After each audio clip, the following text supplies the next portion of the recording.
Good evening, students. I'll start with the class. In the previous class, we had seen what was calorimetry.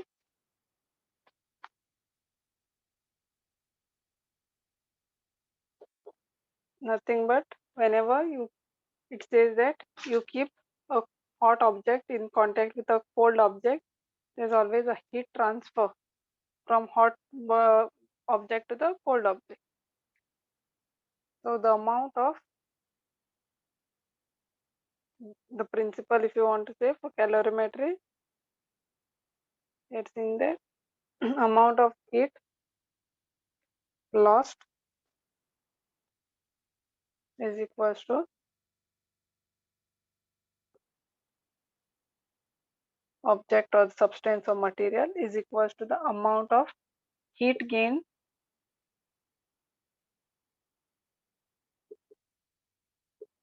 by the other object. Means if this one is losing out 10 joules of heat, then the second body is gaining 10 joules of heat, provided this heat is not lost to the environment. It should be heat transfer should take from one object to another object without losing the heat in the surrounding. Then this principle works. So that's why it is very important. It has to be done in the isolated system. We had already seen the diagram also how a calorimeter looks like. Okay, so this was about calorimetry. The next topic is the change of states.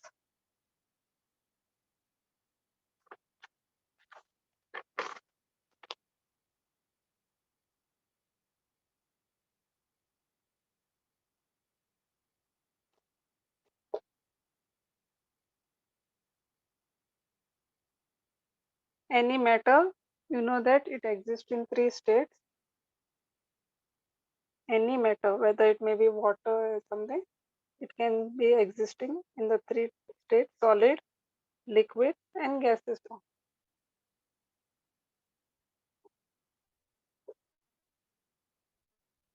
Now transition from one means if you are changing any object is changing from one state to another state, that is called as a change of state. Transition from one state to another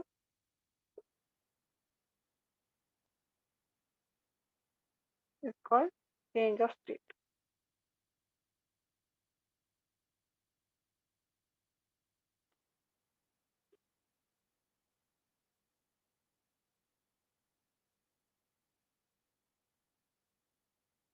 So the main two ones which we normally know is solid to liquid.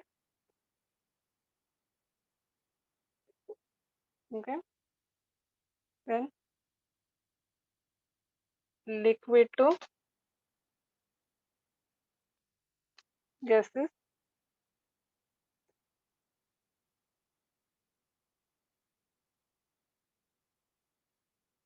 Then we also know liquid to solid,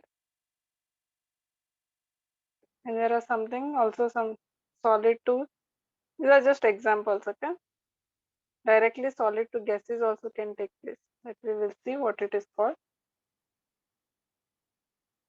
So that way you can convert gases to liquid also, condensation, various ways you can change. These are just the examples.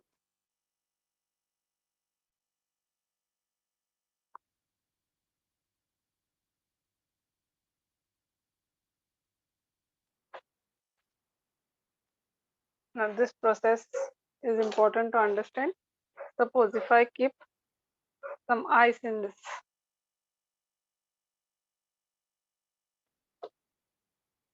obviously for ice you know that somewhere it will be, suppose at 0 degrees Celsius. Now if you put a thermometer and check, it must be showing you 0 degrees Celsius. Now what you have to do, you want to forcefully melt it. What you're going to do is start heating. So you supply of heat to the beaker, suppose. Okay, keep it on fire. So what will happen? This will start melting. There will be some water and there will be some ice cubes. You check your temperature. still it will show 0 degrees Celsius. Even if there is water in that, still it will show 0 degrees Celsius. You still provide heat. Even if one ice cube is there, still left, or small particles are still left, and this is entirely water, still it will give you 0 degrees Celsius. So this particular thing will remain constant throughout when it is melting. Okay, this is what right now the melting process. But if you see, even though the temperature is not increasing, no matter how much heat you are providing, no, it is the temperature is not rising. It is only helping the ice to melt. It is not increasing the temperature of the water. And now, when entirely this is in the liquid form, fully liquid, now slowly your temperature will start rising. Then it will go 1 degree. Then the water will start heating up. Then it will go 5 degree, like that. Then you know when it will, till where it will reach. Till it reaches 100 degrees Celsius. So you keep providing heat, then the water will start heating up. This is heat there. So it will reach 100 degrees Celsius. But it is still in the liquid form. Now once it reaches 100, it will start evaporating. Right now this is water is boiling. Okay, boiling water.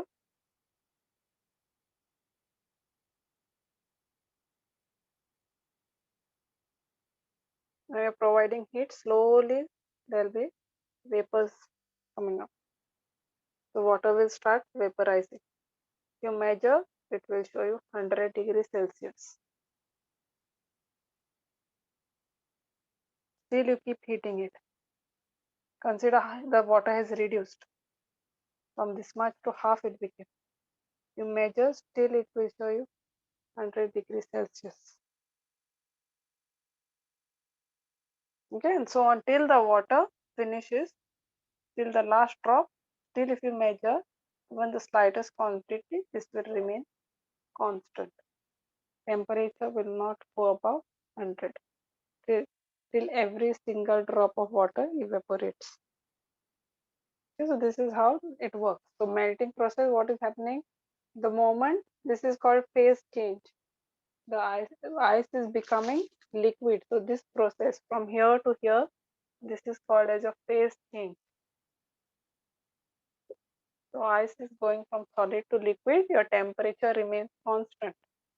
Same way, when water is going from liquid to gaseous form, everything is in gas now. That time also your temperature will remain constant. Only when it will be this, consider if this was frozen at some -6 degree. Okay.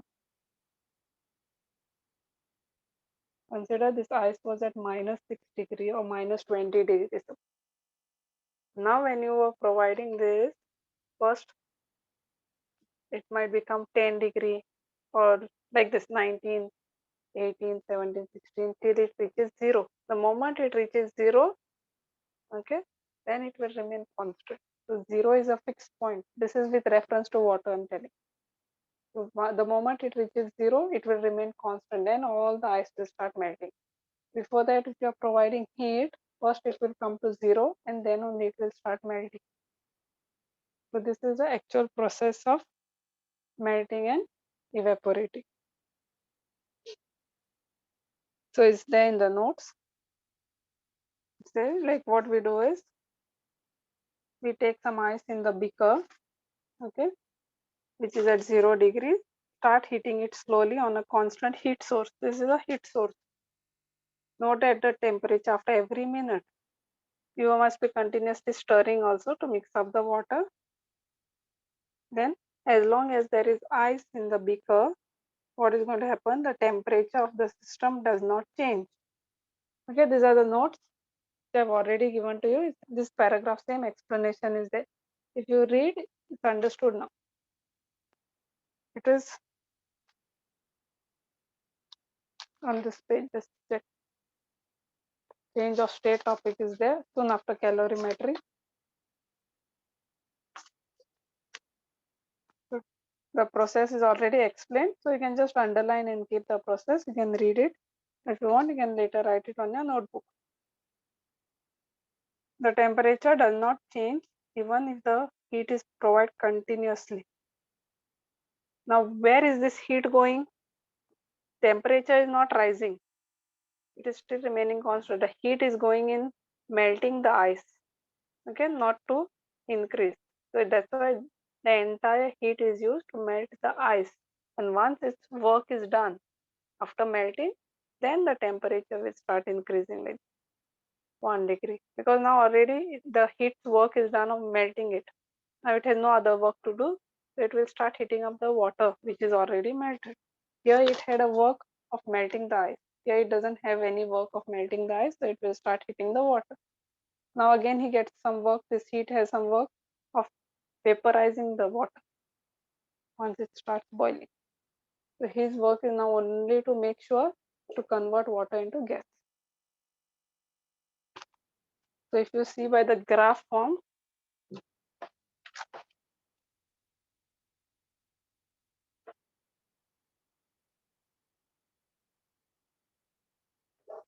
this is the graph. So this is a change of state of ice.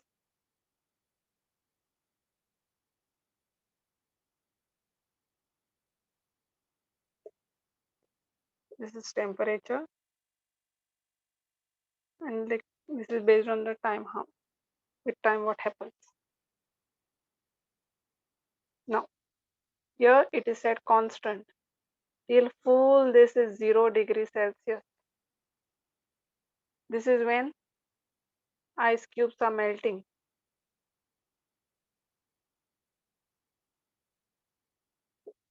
At this point now, ice is fully melted into liquid.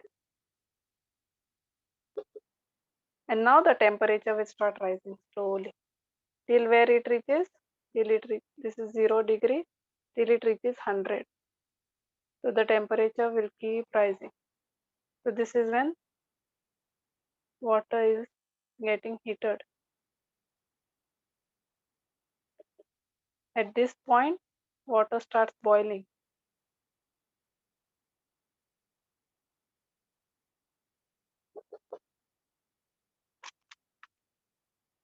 Okay, so you took ice, then with time you are observing heat is continuously supplied from here to here. The ice is slowly melting, but temperature is not changing. It is still at 0.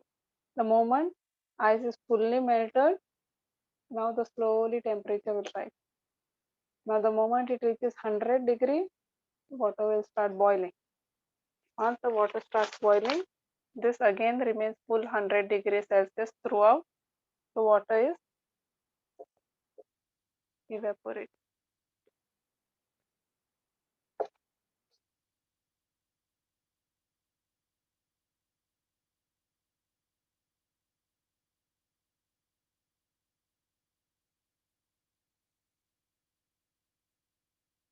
Okay. Now these words, you know what is melting? Melting is change of state from solid to liquid. Now earlier we used to use the word freezing, but this word same as freezing, okay? But we use it as called fusion.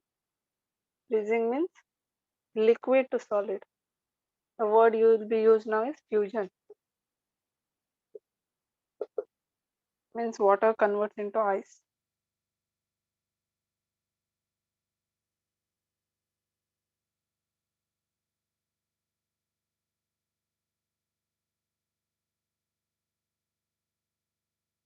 Same thing will be reverse also. Like if you have this other way around, if you want to convert liquid to solid, till everything goes back to ice. Okay, if this was a liquid, you're supplying heat till every single drop of water becomes ice, it will be at that particular temperature, 0 degree. And then beyond that, if you are freezing, then it might go in minus. But till this phase, change of phase, that is always 0 degree Celsius. So these are called as change of phases. This constant, no, they are called as, another graph I will give, otherwise in that I'll mention.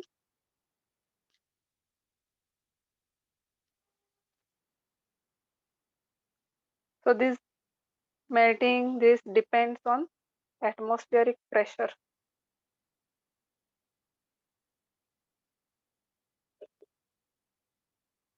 All this melting process and all, freezing process, boiling process, everything, all this change of states always depend on atmospheric pressure. How much pressure is there from the atmosphere, okay, onto that process.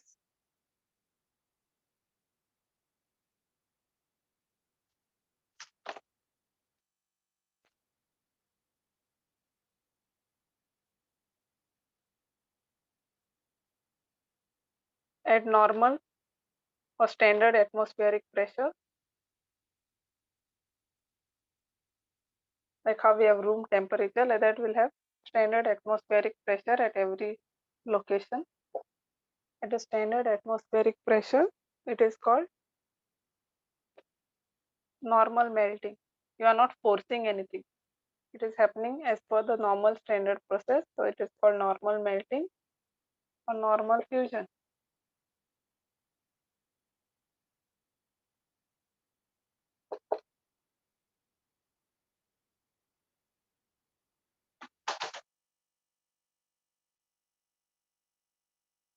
And the points at which it melts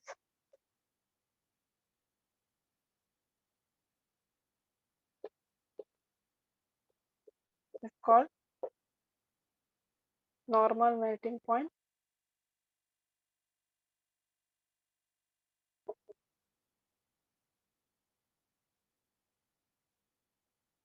This I'm talking about at atmospheric pressure, standard one.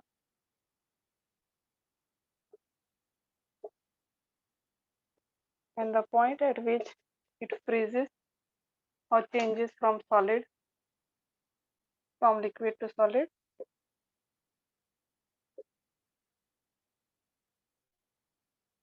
is called normal fusion point.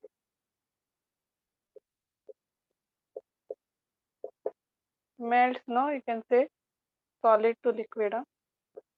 It changes state from solid to liquid.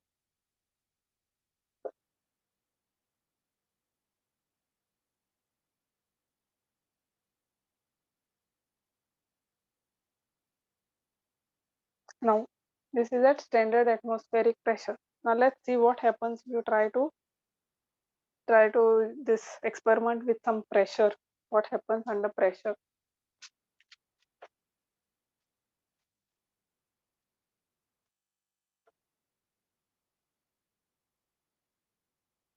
Change of state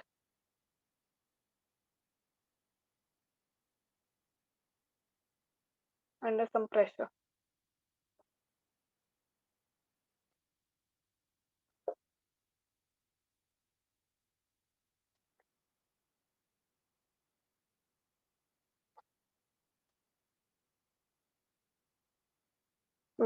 There's an experiment. Just share the slide.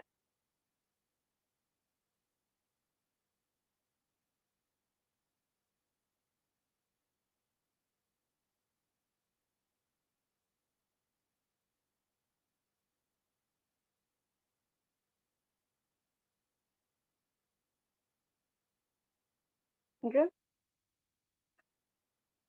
Now what is to be done is a big slab of ice is kept on the table. Okay. This string, don't look, this must have gone inside later. But what you have to do is tie very heavy weights, okay, on both the sides, and keep that string of that wire on top of the ice. Okay. So what you do, like, take a slab of ice, take a metallic wire and fix two blocks of 5 kg suppose each at both the ends. Now put that wire over the slab, on top of the slab. Now what will happen? Slowly the wire will start cutting the ice only at the wire line, and it will start going inside the ice. Why is it? Because there is some weight, there is some pressure which is applied. The weight is trying to pull the wire down, so there's a downward pressure on the wire. Now this wire is trying to, why is it cutting it? How simply it cannot cut itself. It means it's just trying to melt the ice.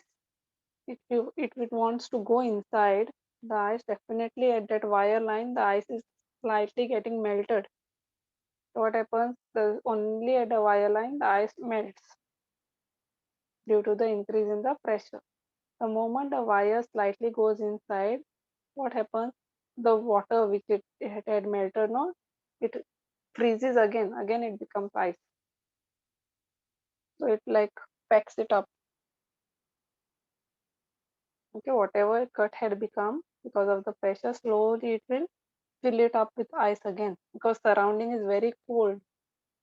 So again, that 0 degree helps in freezing it. Okay, because very thin wire, so it will go on inside. So this phenomenon of refreezing, that again it freezes, is called as regulation. So I'll show you and explain to you now. Again, this is the experiment. So if there was a block, so only at this line, this water, this ice melts.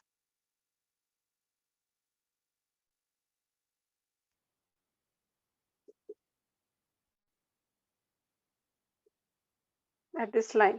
So what is going to happen? It will go slightly inside. So the moment it goes inside, this top part freezes. Means again it converts back to ice. So slowly this whole wire will come out without cutting the block into two parts. Okay. At the end, you will have like this, back to the normal ice only, and this wire will be at the bottom of the ice. Wire will reach down, but this ice will not break into two parts. So basically, what they are trying to say is the pressure helps in melting the ice faster. Any process, any change of state wants to happen, no, under pressure, it becomes slightly faster. Why is this part not melting very fast? Because there's no pressure this side, only there's pressure on this one line because of the weight. So wherever there is pressure, it will melt slightly faster and then it gets covered up. So it's there already in the notes. You can just read it again and just put underline and keep. So that experiment is explained to you. So this is the one.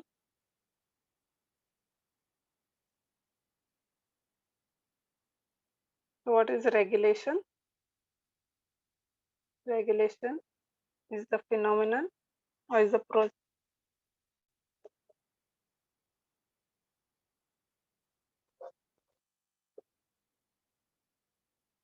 of melting under pressure and freezing again once the pressure is removed.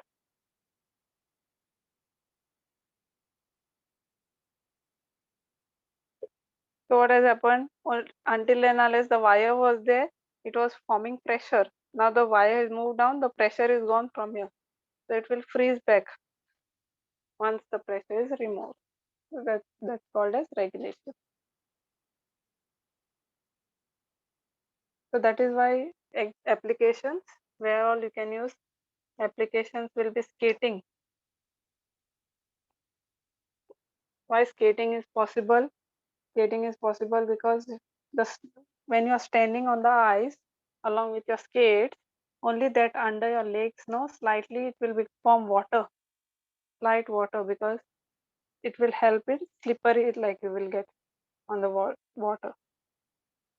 So that is what acts like a lubricant for you to move in front. The water is formed due to the pressure of your legs and it acts as a lubricant, and then you can move forward. The moment you reach in front on the ice, you are standing here, suppose, then you're skating in front. Once you reach here, this will go back to ice again. It's not like a big fountain of water, it's like small fine layer of water it is. That helps you in moving forward on the ice. And the second one is how to make a snowman. Suppose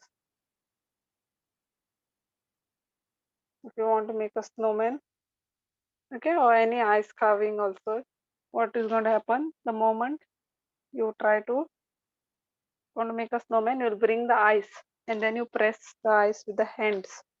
So what will happen, the top part will become liquidy slightly, and which helps you gain the shape whichever you want. The moment you remove the hand, quickly it will freeze again and will remain in that form only, whichever shape you make out of the ice. Second one, you can see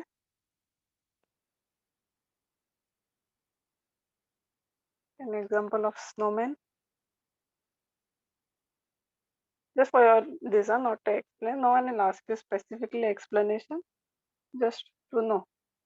It helps like skating to make a snowman or any other thing out of ice.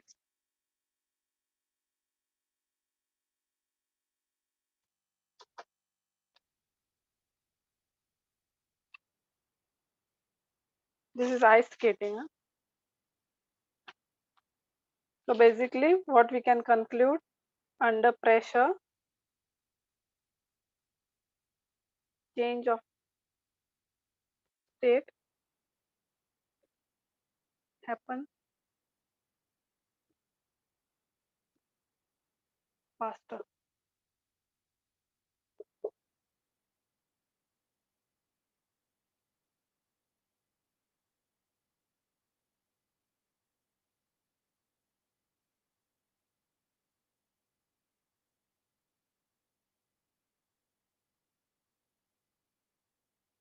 Okay. One more thing I missed out is that what is the boiling point? Boiling point is nothing but point at which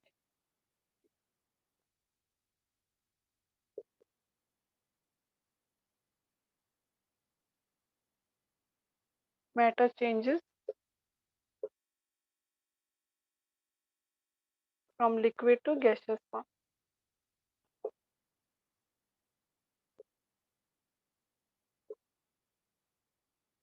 And at standard atmospheric pressure, it is called normal boiling point.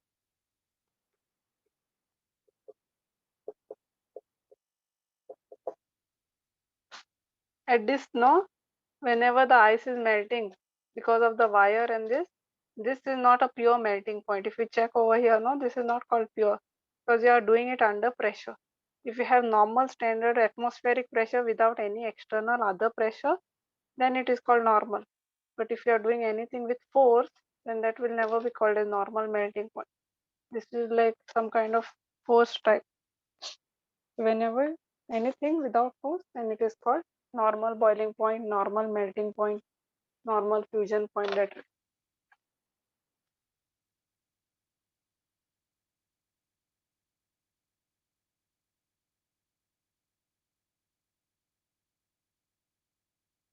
now at altitudes, what happens? At high altitude,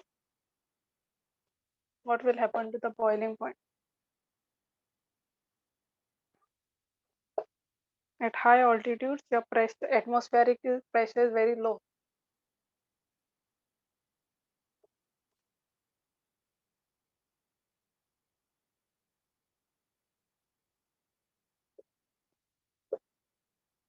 Compared to, if you compare it with the land,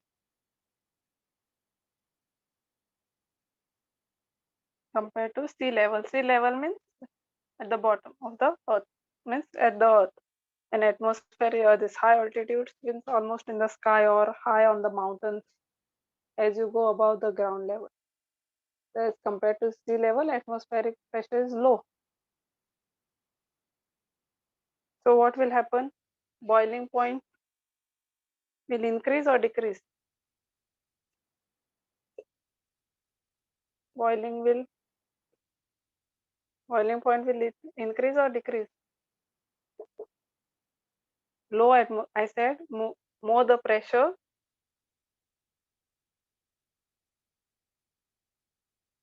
faster melting or boiling.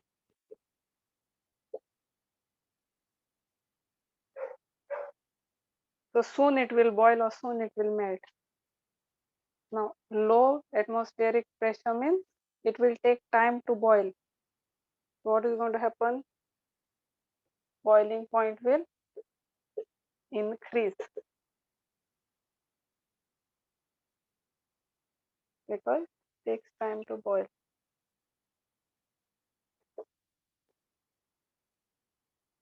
More the pressure, faster it will boil. More the pressure, faster it was melting the ice because you are putting lot of weight. But if there was no weight, if you reduce the weight, then melting will slow down. Same happens with boiling point also. So at high altitudes, why is the boiling point faster? Because at high altitude, atmospheric pressure is low compared to the sea level. So it will take more time.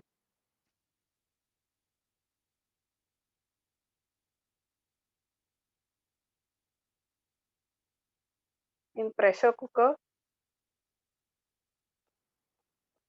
what happens? High pressure, no? High pressure means boiling will take faster.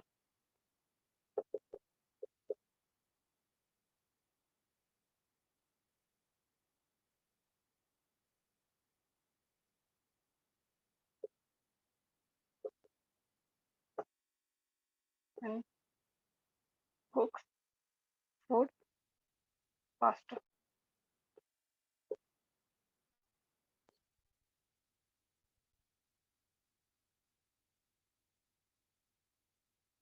Because in the pressure cooker, it increases the pressure, no? There's a higher pressure.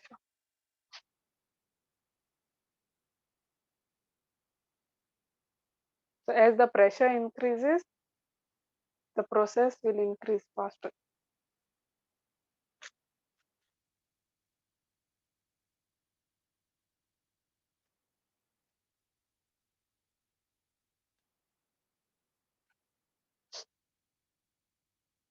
Next is called as sublimation.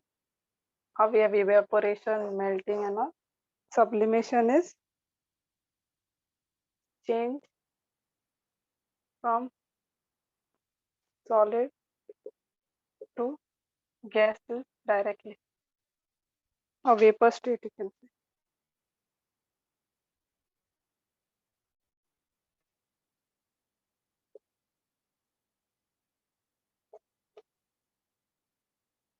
Example is dry ice.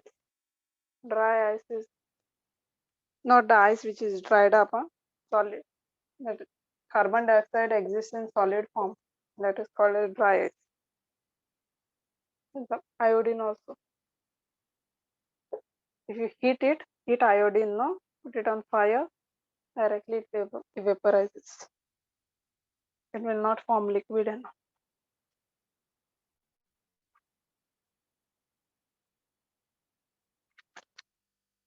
So these are the change of states. Now we'll see what is something called a latent heat.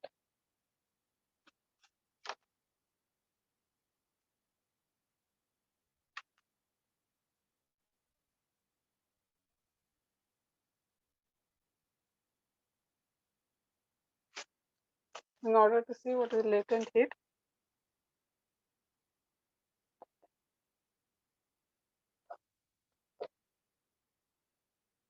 I just draw the diagram again, the graph.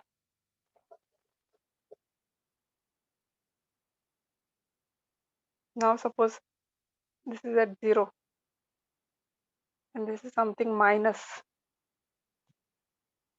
maybe something minus 50 degree or anything on the this notes. It is not shown the scale, but you know it is in something negative. Then it is 0 and it will be 100. Now suppose if you are starting some ice which is at minus 20 degrees Celsius, which I told you, Okay, if I'm given some ice which is stored at minus 20 degrees Celsius, what I'll have to do, I'm keeping the beaker on the fire now. That ice, I'm keeping it on the fire, which is at minus 20 degree. Now, this fire, this particular fire now will not start melting the ice. Now the work of the fire is to increase the temperature instead 0 degree, because that's the standard point of melting. So first it will bring it to the melting point temperature first. So the work of the fire now is to provide heat to increase the temperature. Means increase means since it is minus, I will try to bring it to 0. So what will happen? You're starting from a negative, so this heat will start increasing. The moment it reaches 0 now, we'll draw here. So this was at minus 20. Now there is a heat provided, so it will go to slowly. Okay, it's not directly minus 20 to 0, 19, 18, 17, up till it will go to 0.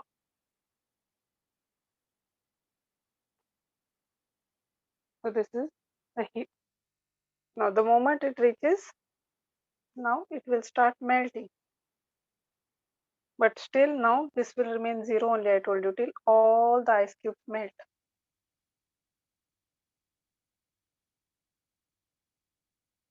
The temperature will remain constant. It will remain at 0. Now it has melted already. The entire water is melted. Now again we'll start increasing it. Now the water started boiling.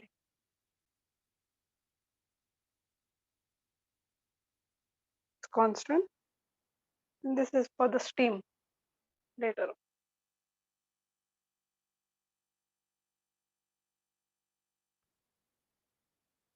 So this part is the solid phase. Okay. This is phase change. This is the liquid phase, because this was still ice. Then this was phase change, means from ice to liquid it was going. Phase change means ice to liquid, this part. Then it is fully in the liquid form, but its temperature is rising. Here temperature is constant. Then here this is again phase change. The phase change is from what? Liquid to gas. And this is vapor state.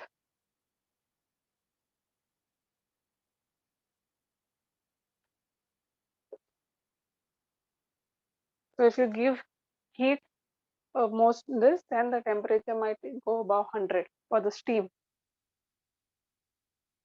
But till then, whatever you check in the beaker when the water is boiling, it would show you 100 only, constant. So this is called heat. This heat versus how much heat you are giving. This is temperature.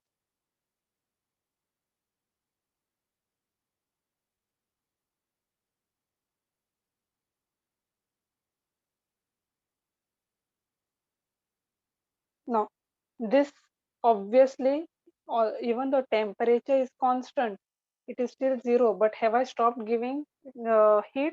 No, the fire was going on continuing.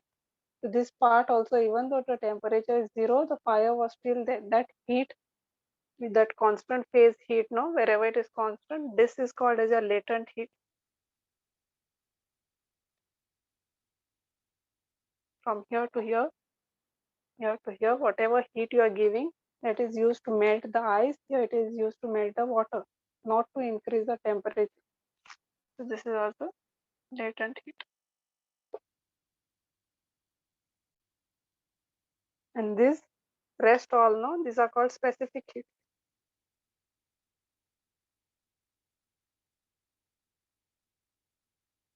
which is used to increase the temperature. We have seen the definition of specific heat. The heat needed to increase the temperature of a substance by 1 degree per kg or per mass. This is also specific heat. Where the temperature is rising, it is called specific heat. Where the temperature is constant, it is called latent heat.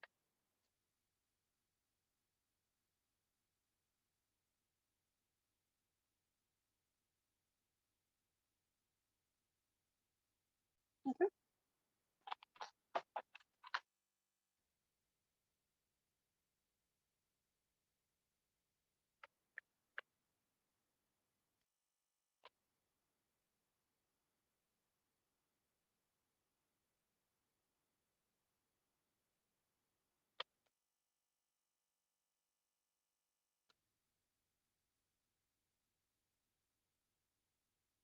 Latent heat. We'll give you the definition because in the notes, I think, no much proper definition given.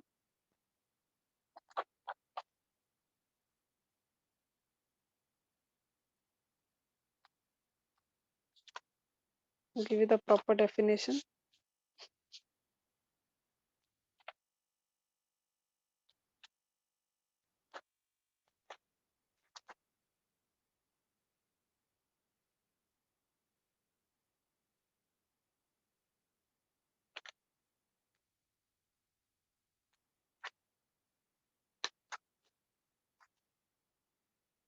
They have not mentioned here also.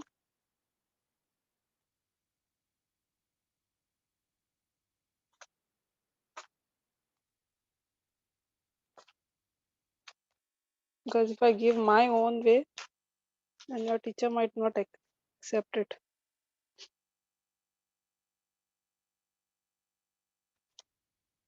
With definition, you can just copy from the teacher as it is, but in my own words, I'll tell you what is latent heat. The heat required to change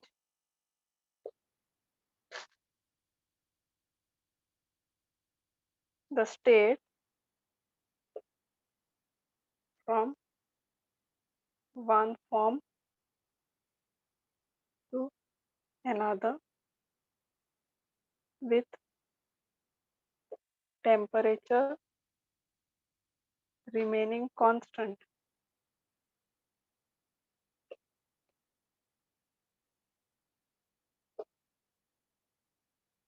Here, temperature is not changing. In specific heat, you have to increase the temperature.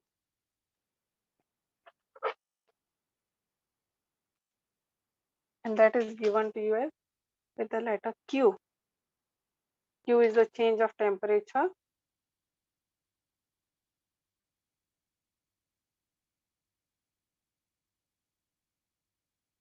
And it is only the latent heat, and this is the change in this is heat. The heat required. This is the mass. This is your latent heat.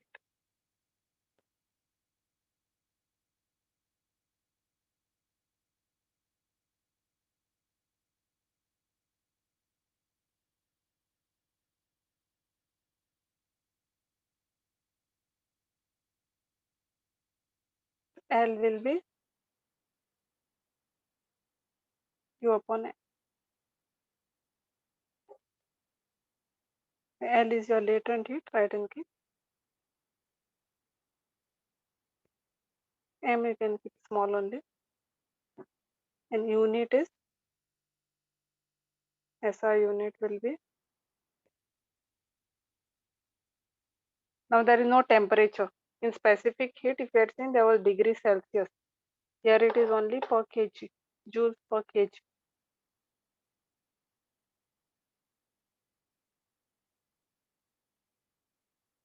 So whenever they are changing the phases, you have two types of latent heat.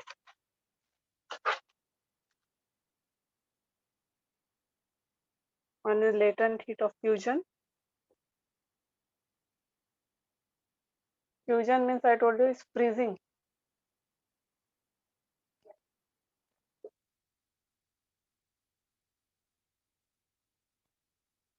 This is the latent heat required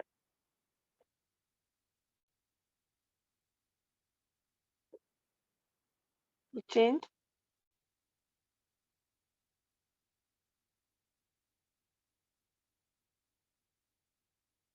solid to liquid state.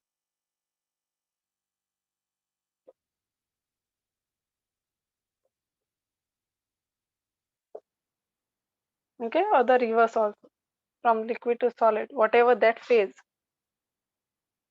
this particular phase, no?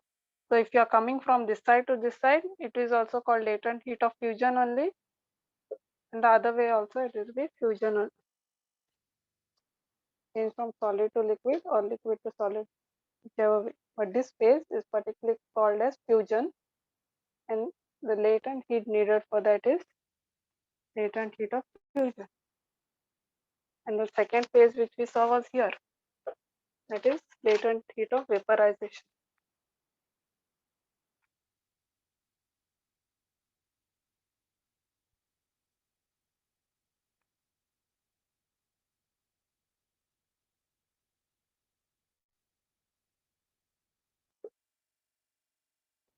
That is the latent heat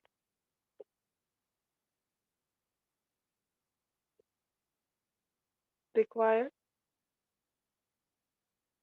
to change from liquid to gas state.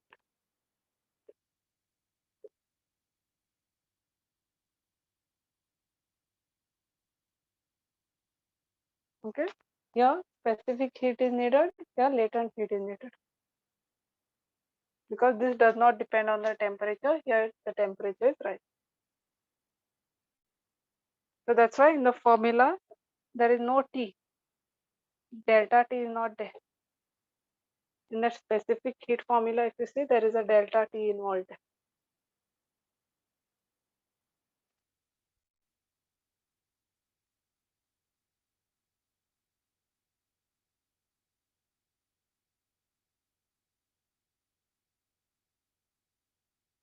The next topic is, it is the theoretical wise, it is the last topic.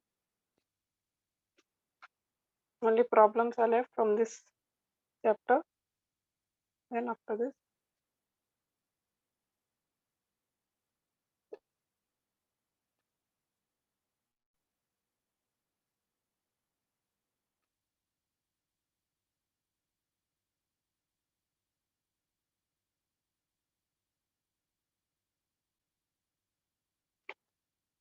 heat transfer can be done in three ways: conduction, convection, three modes, okay, of heat transfer: conduction, convection, the third one is radiation.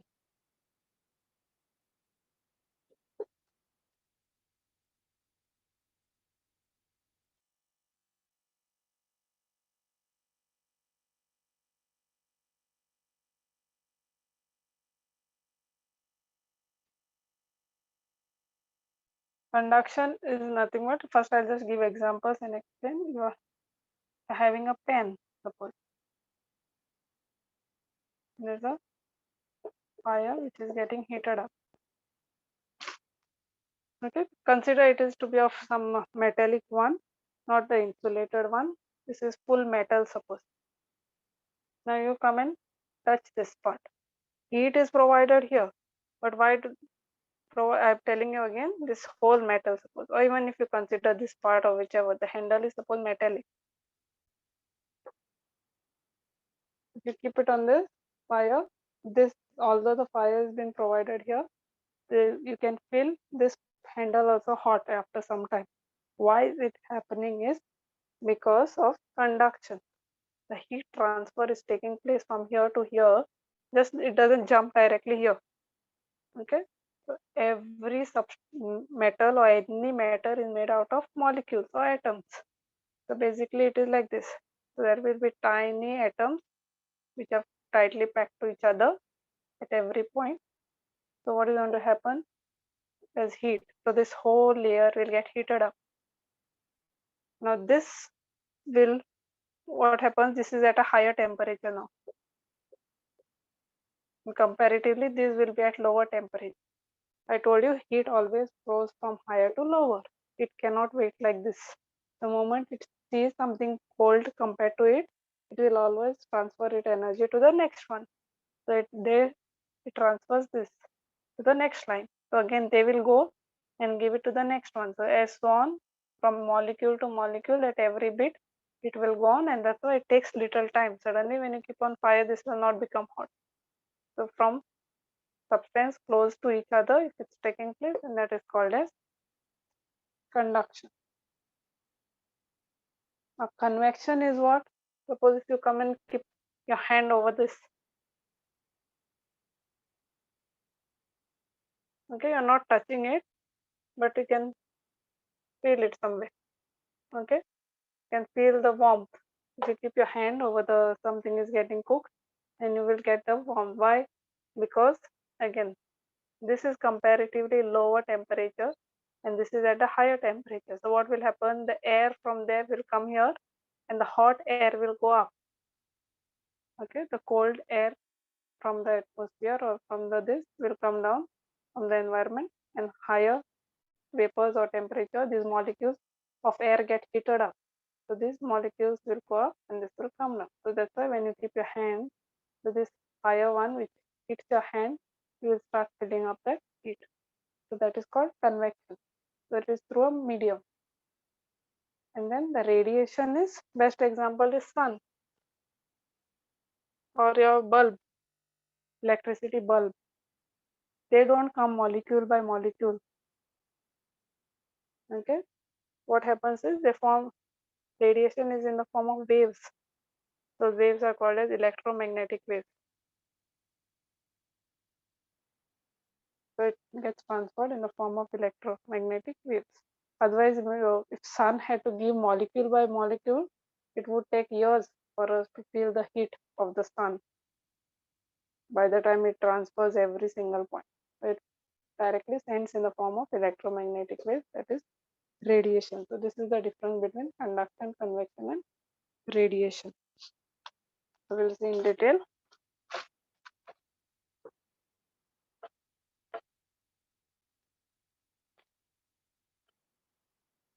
So conduction is already there, if you want, transfer of heat between two adjacent. I told you adjacent means close to close molecules, adjacent parts of a body.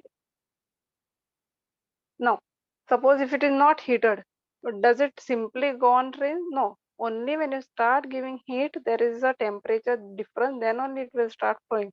Otherwise, simply in a normal, any substance which is kept under room temperature, there will not be any conduction. Only when you provide a heat to that object at some point, then only there will be conduction start, which starts, the process will start. Otherwise, what is the point? There's no heat only to get it transfer, because all the molecules will be at same temperature. But when you provide heat, then the difference, that time only conduction will start taking place. So why is this conduction happening? The main thing is because of difference in their temperature.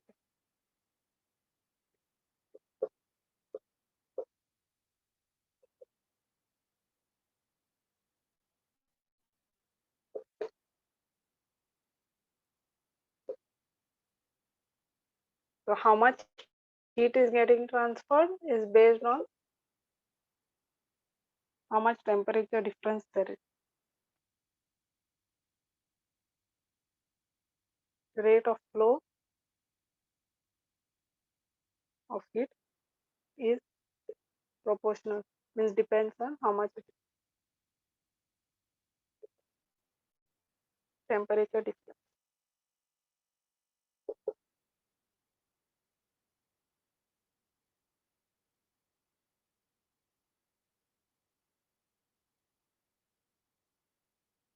And area of cross section.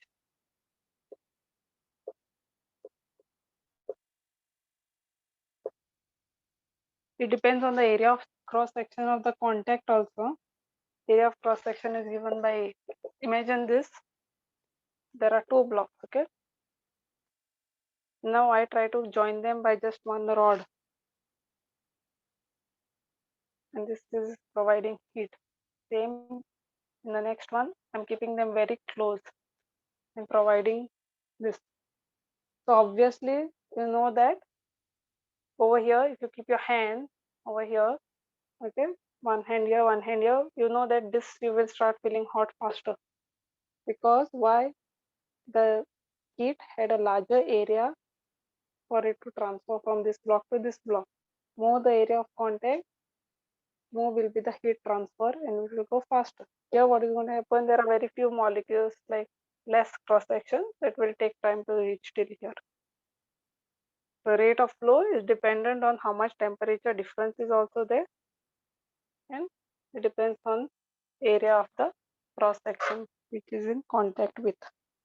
The heat is dependent on the temperature difference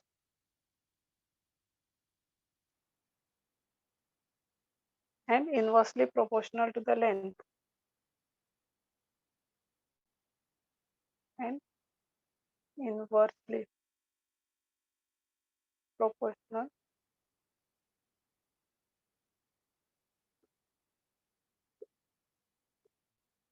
Obviously, just now I told you,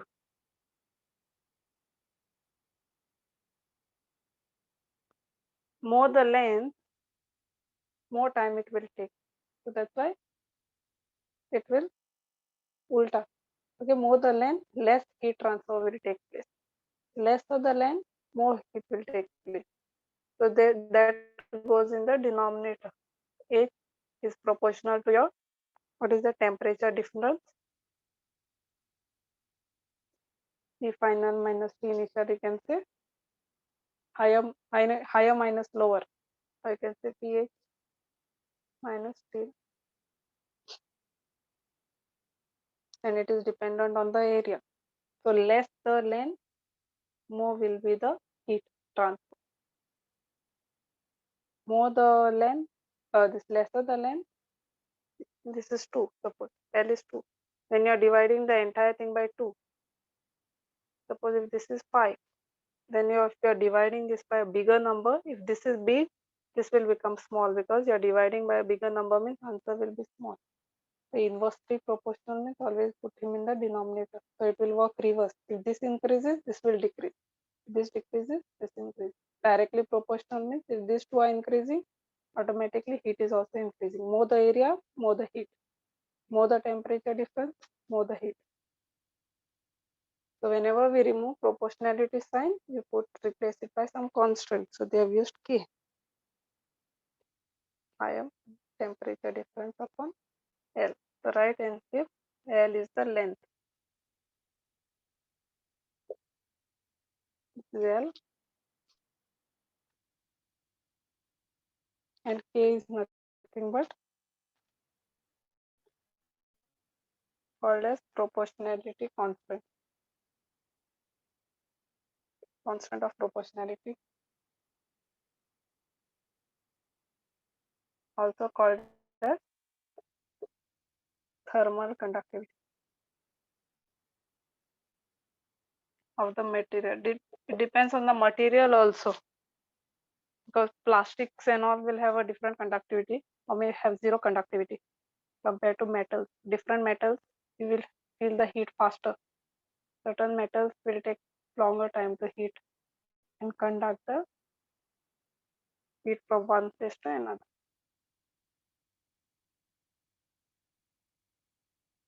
So this one's unit is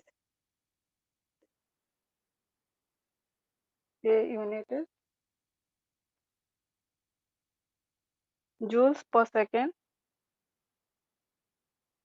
The length it is, no? So this is LS, no? This is for distance.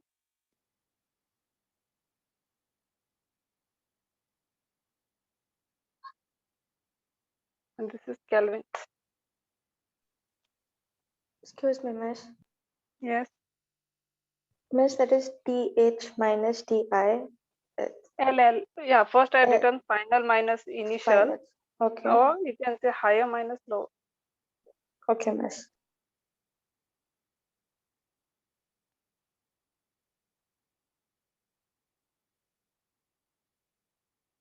This is joules per second, or also can be written. No one will ask this actually, but still for your information, write and keep per Kelvin,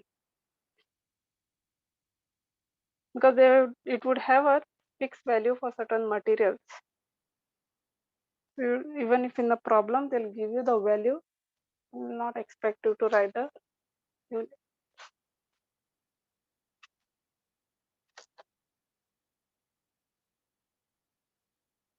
So they have given some applications there. You can just go through it. These are this explanatory.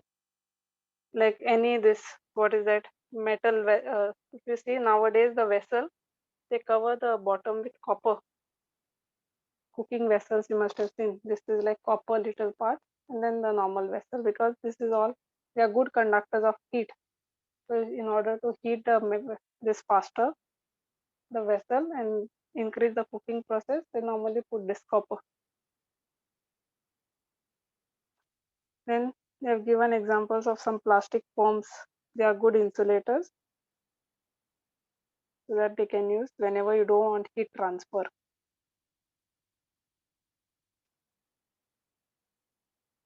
Then they have even given an example, houses made of concrete. Comparatively to the tiles, means the normal tiles roof, if you see, your concrete houses gives you more heat during summer days. Why? Because thermal conductivity of concrete, okay, is quite big enough. So even though it is smaller than the metal, still it is big enough. What happens compared to your normal tiles? Your concrete absorbs more heat, and that's why you will find it more hot in the terrace house compared to your tiles house, because there's anyways ventilation also. And this mud one, the mud tiles, olden days you have seen, they will be much cooler. This is all because of the conductivity, how much heat it can conduct. Next one is the convection method.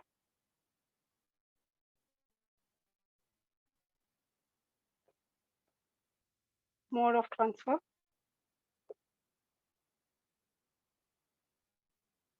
of heat through movement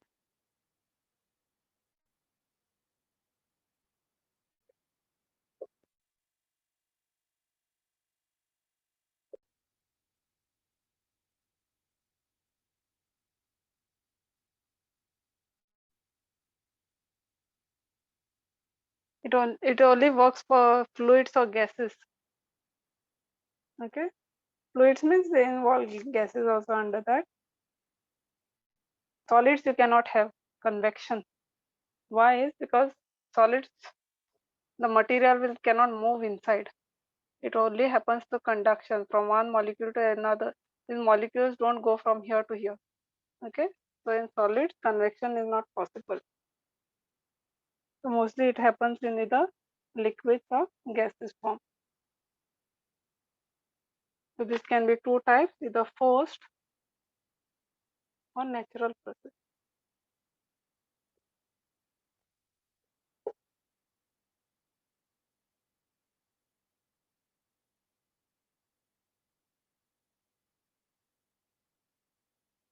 So basic, what is the principle? I just said a principle. Basic principle is what? Matter moves from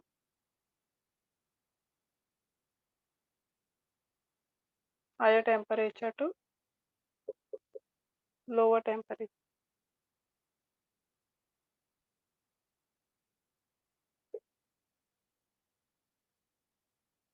So there should be some movement happening, okay, for convection to take place.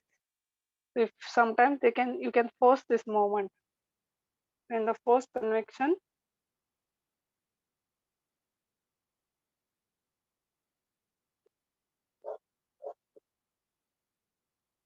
this material is forced to move.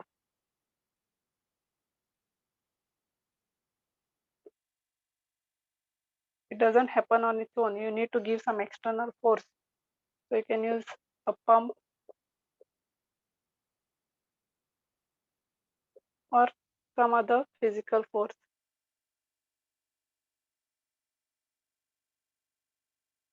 Physical means external force.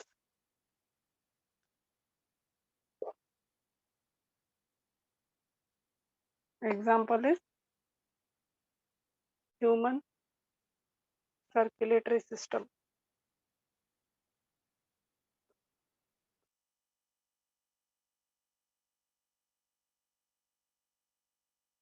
Our full body circulates. You know that even our body will always have some heat inside us, the normal. Okay. Now this heat, imagine there was no convection only.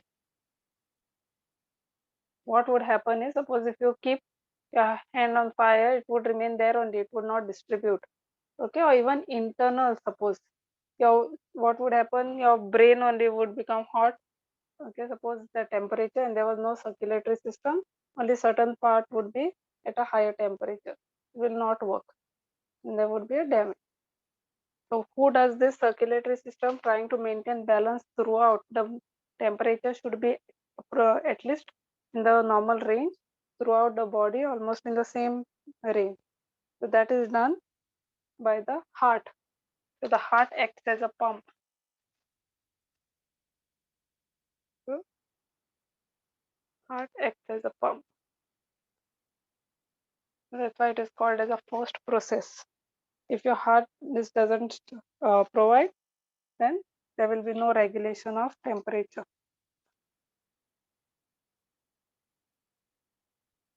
So circulates blood.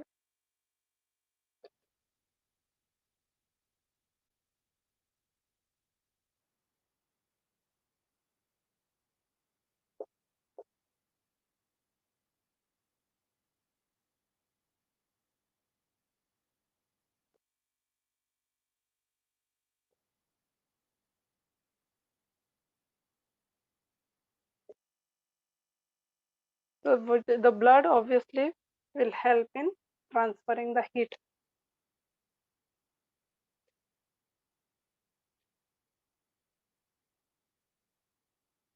And maintaining uniform temperature throughout the body.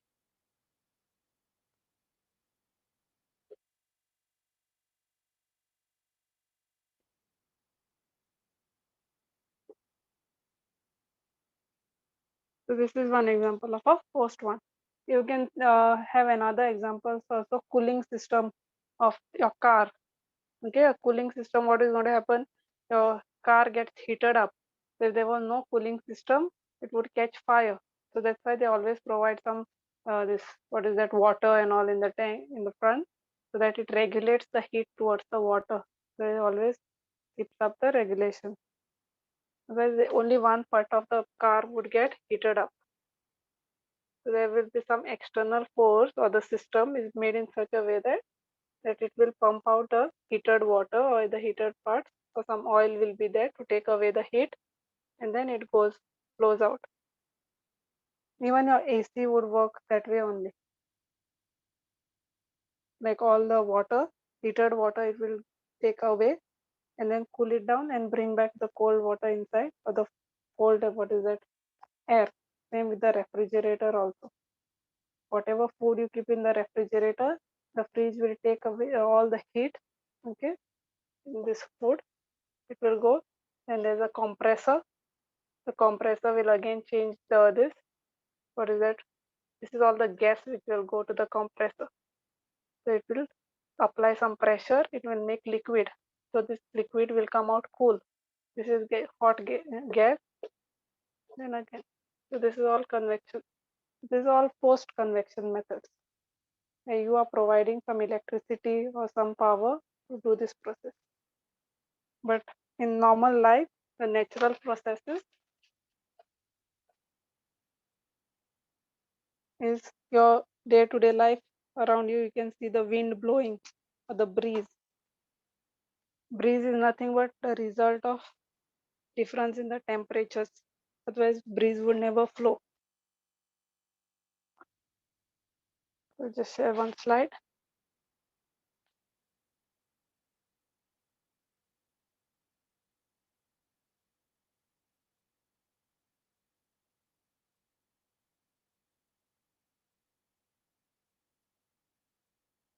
The other one I think did not get downloaded. Okay, this first one I'll show. So this is a natural convection process. These are also called as convection cycles. They are day to day continuously. Okay, it keeps on repeating. That's why it is called cycle. So daytime, what happens is the sun, like if you see the sea, and there's a land. Now what happens is land always has a tendency to get heated up faster because the molecules are very dense, no? So they will trap all the this daytime. So it absorbs more heat because the specific heat absorbing capacity of land is less comparatively. So it gets faster hot. Okay, gets hot faster. Now if you see compare it with the sea, the sea's temperature is low and the temperature of the land is high. So I told you always if this whatever it is matter flows from higher to the lower. Now what happens? The air which comes in contact with the hot land will get heated up due okay the all the heat from the land whichever it comes in contact with the air molecules because air is definitely hitting the land. So they will become less dense. Dense means they will become light in weight. So the light in weight air will go up. It will start floating. And what happens? It has to be replaced by something else. So the cool air will come here, which is little heavy comparatively. The cool air, heavy ones will try to sink, means comes towards the bottom and light will go up. So the air cools, again becomes more dense here from top, again it starts flowing down. So this is the process. If you see the diagram, understood. Okay, you can just remember this. The land is hot compared to the sea. So what happens? The warm air or the heated air becomes less dense, okay, and goes towards the seaside, towards the cooler temperature. So since the sea is cool, these molecules will get pulled up, the ones which had got hot because of the land. Again, same process, it keeps on repeating. Once it cools down, it comes towards the hotter temperature, replaces it and goes up. So it keeps on continuing the whole day. Okay. Now it depends. If there is very much difference, no, between hot land and cool land, you will have lot of wind. But when there is very less difference, like almost they have the same similar temperature, then will be no much of breeze flowing. So it depends on how much temperature difference it is. Higher the difference, stronger will be the winds. And during the night time, that I think that image did not get downloaded. So it is reverse. It is there in the notes. On your notes, it will be there. Just can refer. At night time, what has happened? It's ulta. The land is cold compared to the water.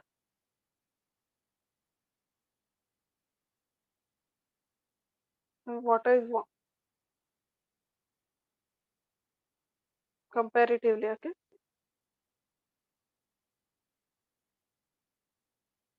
So hot will come this side. This will go that side.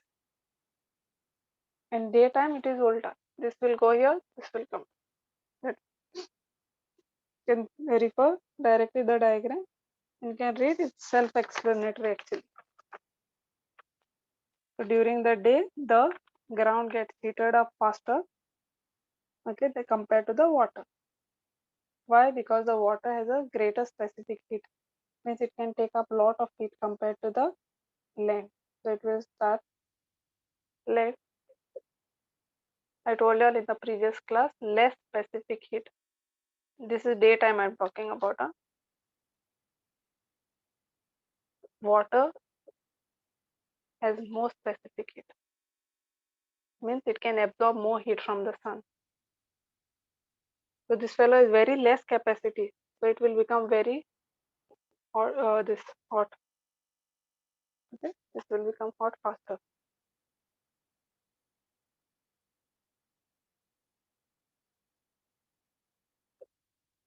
Takes time because it can absorb more heat compared to the land. So that's why then the air molecules which will come in contact, it is radiating out heat now, so that will get hot and they will go here, will come. Same you can tell at night this fellow has this compared to this one, ulta air protect everything. That is for night time. All that trade wind and all that is not required actually. This is the basic one. And the last one is the radiation.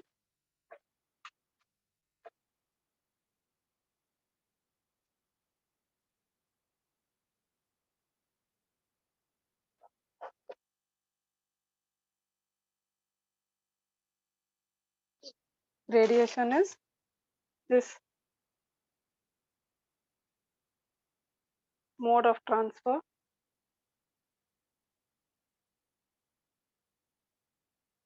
of heat in the form of electromagnetic wave.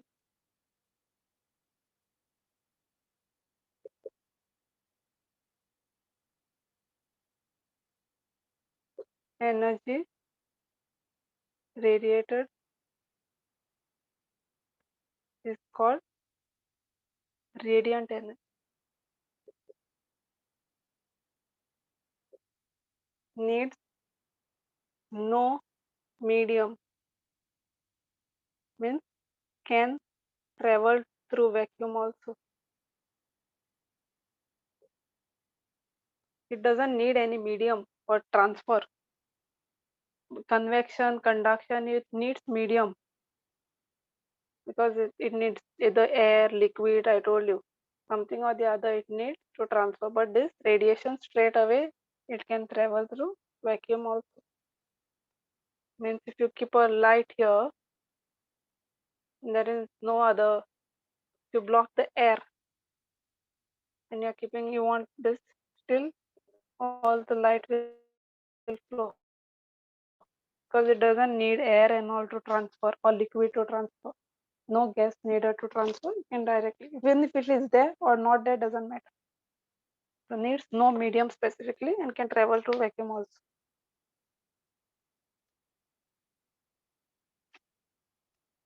We know that all the bodies emit energy.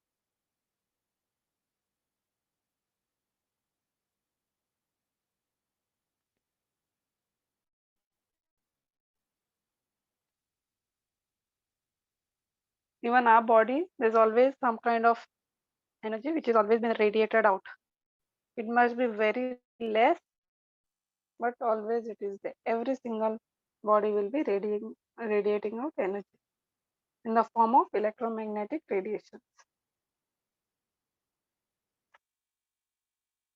Suppose if you are using a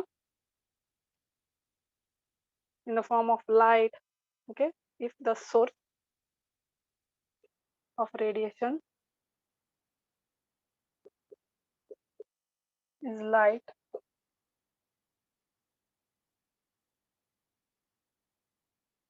or temperature,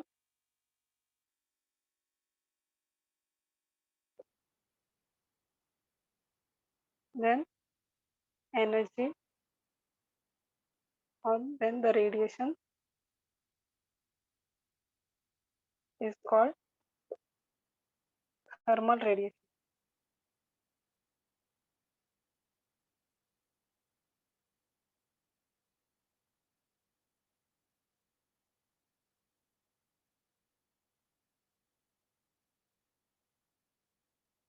Means what? In the form of heat and all, or in the form of light, if the electromagnetic waves are flowing, then they are called as thermal radiation. This is thermal, the word itself is related to heat. So you know that any bulb also, if you blow, it will become hot. Okay, so there is a heat which is being radiated out from the light. Even sun is very hot because there is a lot of heat which is radiating out. So anything related to heat, that is called as thermal radiation.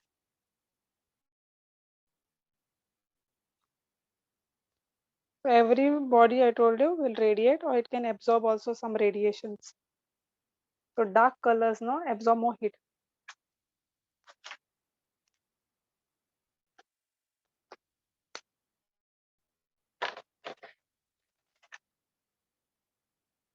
Dark colors absorb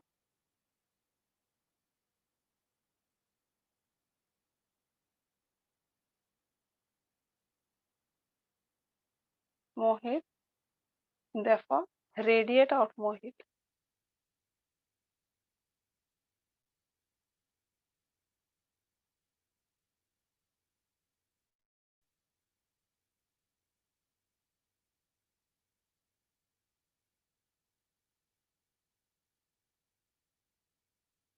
Compared to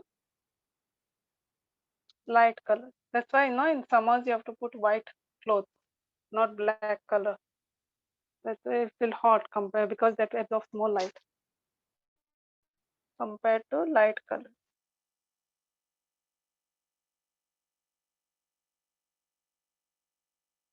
Even you all must have done in your 10th standard or 9th standard that solar cooker experiment. If you see those olden days, those cookers which used to keep on the outside sun, they always the box is coated with a black color. Okay, the cooker which is there earlier days, now they don't use this, the solar cooker. So this will be always covered with black so that they absorb more sunlight and helps in cooking the food faster. More the heat, faster the food will get cooked. Same way, during summer, you have to wear light colored clothes. If a question comes, then you should be able to tell. That is because light colored clothes will absorb less heat and radiate also less heat compared to your dark. So this was all about the theory part. Only that Newton's law of cooling is left, the small one topic, and then problems that I'll finish in the next class.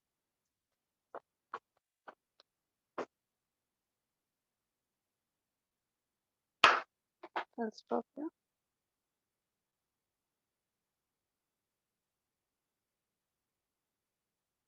Well, I have not gone through the previous two recordings, just go through. Any difficulties and all, I can